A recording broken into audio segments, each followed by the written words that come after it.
Bagaman impeach na ng Kamara, mahaba po ang magiging proseso ng impeachment trial kay Vice President Sara Duterte.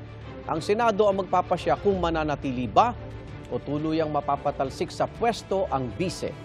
Ang mga tungkulin at kapangyarihan ng Senado bilang impeachment court. Sa UB Explainer. The impeachment complaint against Vice President Sara Z. Duterte. Is there an objection? The chair hears none. The motion is approved. Inimpeach na ng Kamara si Vice President Sara Duterte kahapon.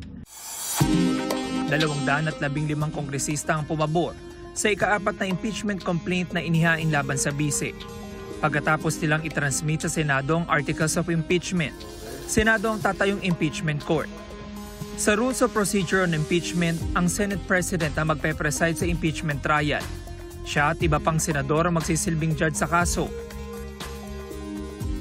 Kailangan nilang maging politically neutral at hindi dapat makaapekto sa kanilang boto ang ugnayan nila sa bise.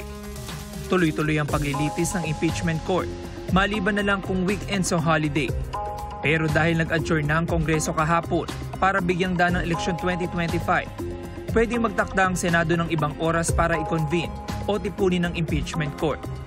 Bilang impeachment court, may kapangyarihan din ng Senado na magpatawag ng mga witness at parusahan ng sino mang manggugulo o hindi susunod. 2/3 o 16 na boto ang kailangan para tuluyang mahatulan ng bise. Kung bigo ang impeachment, mananatili siya sa pwesto at hindi pwedeng sampahan ulit ng impeachment complaint sa loob ng 1 taon batay sa saligang batas.